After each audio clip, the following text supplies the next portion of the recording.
University మంచి భవిష్యత్తు కోసం తెలుగు విద్యార్థులు ఇష్టపడే యూనివర్సిటీ. కాల్ 9059052378 9059052379. అయితే మీరు ఈ బింబిసార తర్వాత బాలయ్య గారితో ఏదో ఒకటి అనుకోవడం, తర్వాత మళ్ళీ చిరంజీవి గారితో ట్రావెల్ బిగిన్ అవ్వడం. అసలు చిరంజీవి గారికి ఎటువంటి కథ అయితే బాగుంటుందని మీరు అనుకునేవారండి? Did you ever imagine Chiranjeevi గారి వరకు మీరు వెళ్తారు, చిరంజీవి గారితో సినిమా చేస్తారు అని ఎప్పుడైనా అనుకున్నారా మీరు? అనుకున్నాను సార్ నేను. డెఫినెట్గా ఏ డైరెక్టర్గానే ఉంటుంది సార్. ఆ నమ్మకం అతను లేకపోతే వాళ్ళు ఉండలేరు, డైరెక్టర్గా అవ్వలేరు. నేను కొడతాను, చిరంజీవి గారితో సినిమా చేస్తాను, బాలయ్య గారితో చేస్తాను, వెంకటేష్ గారితో చేస్తాను, రజనీకాంత్తో చేస్తాను అన్న మనం ఫిక్స్ అవ్వకపోతే మళ్ళీ ముందు తీసుకెళ్దా ఫోర్స్. ఎస్, అంటే ఆ స్టీమ్ సరిపోదు. అవును, ఇలా అనుకున్నప్పుడే ఫస్ట్ మనం అనుకోవాలి, అనుకున్నప్పుడే అది బయటకు వస్తుంది. మనం ఏమో అనుకోకుండా కూర్చుంటే మనం ఎవరు తీసుకెళ్ళు, మనం వెళ్ళాం ఎక్కడికి. ఓకే, ఆ ఫోర్స్ మనం తీసుకెళ్ళాలంటే ఫస్ట్ మనం ఫీల్ అవ్వాలి.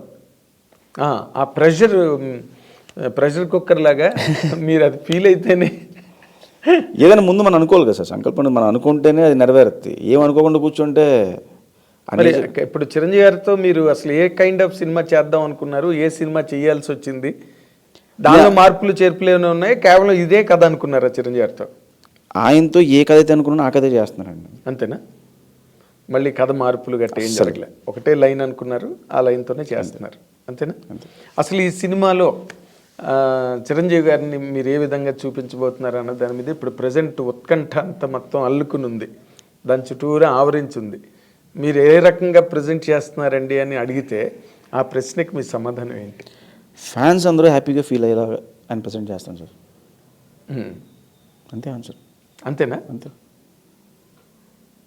అంటే ఫ్యాన్స్ అందరూ హ్యాపీగా ఫీల్ అవుతారు. ఫ్యాంటసీ అనగానే ఇప్పుడు చిరంజీవి గారితో ఎటువంటి ఫ్యాంటసీ? ఒకటి ఆల్రెడీ ఆయన చేసిన ఫ్యాంటసీ ఒకటి ఉంది, జగదేక వీరుడు సుందరి. సో ఆ లైన్స్లో ఉంటుందా అనే ఒక జనరల్ చాలా డిస్కషన్స్ వచ్చినాయి సార్. జగదేక వీరుడు సుందరికి ఇది సీక్వెల్ అని ప్రీక్వెల్ అని వచ్చింది. బట్ ఇది ప్రీక్వెల్ సీక్వెల్ ఏది కాదు, ఇట్స్ ఫ్యాంటసీ ఫిల్మ్ అంతే. ఎందుకు మిమ్మల్ని అడుగుతున్నానంటే ఈ పాయింట్లు, మీరు చిరంజీవి గారితో సినిమా స్టార్ట్ చేసిన తర్వాత ఇదే ఫస్ట్ ఇంటర్వ్యూ అనుకుంటున్నాను నేను. అవును, ఇదే first interview. Yes, thank you for that and I dream should thank you for that. అయితే ఈ సినిమాకి సంబంధించి అశ్విని దత్ గారు కూడా ఒక నోటీస్ లాంటిది ఇవ్వడం. అవును, జగదేకుడు అతిలోక సుందరిలో ఏ పార్ట్ వాడడానికి వీల్లేదు అని చెప్పి ఆయన ఒకటి ఇచ్చారు.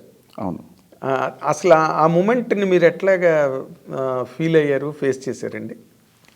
అంటే సార్ వాళ్ళు ఎందుకు ఇచ్చారో నాకు తెలీదు.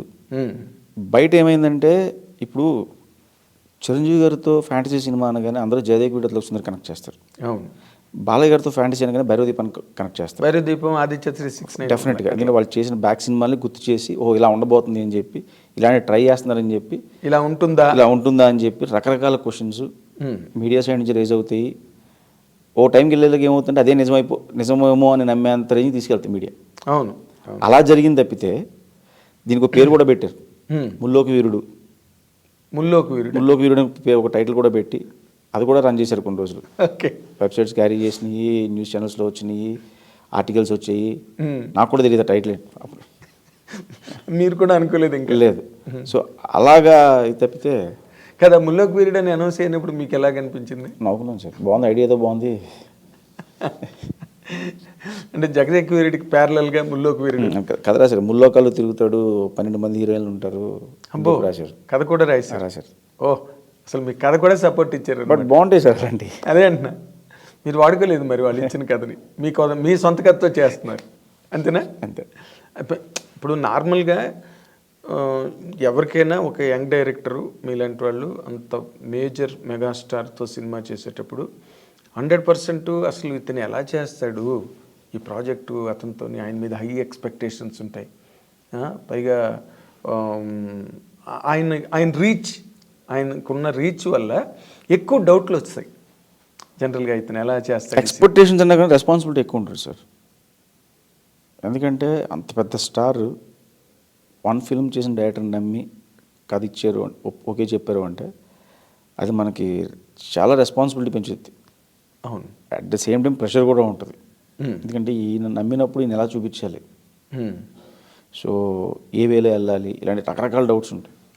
మ్మ్. సో అవన్నీ క్లియర్ చేసుకుంటూ వెళ్ళడానికి నాకు వాటన్నిటిని చిరంజీవి గారు బాగా ఎలా- సపోర్ట్ చేశారు. Okay okay. ఆయన నాకు ఫ్రీడమ్ ఇచ్చారు యాక్చువల్లీ. మ్మ్. నేను అనుకున్నది ఏదైనా సరే ధైర్యంగా చెప్పగలను ఆయనకి, ఆయన ఇచ్చిన ఫ్రీడమ్ వల్ల.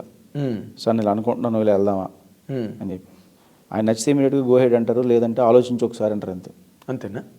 అంటే కథలోని ఆయనకి చెప్పిన తర్వాత అది షూటింగ్ వరకు వెళ్ళే మధ్యలో ఎక్కువ మార్పులు చేర్పులు జరిగినాయా? ఏం లేదండి, ఆ. నేను డే వన్ ఏం చెప్పానో అదే ఉంది. అంతేనా? ఓకే. లెంత్లో ఎక్కువైతే అవన్నీ ట్రిమ్ చేసాం, పేపర్ మీద ఎడిట్ చేసాం తప్పితే మేము పేపర్ మీదే ఇది అనవసరంగా పడదలే వద్దు ఇలాంటివి తీసాం తప్పితే మ్మ్. మేము డే వన్ ఏమనుకుని ఖర్చు చెప్పామో అదే ఉంది. ఓకే.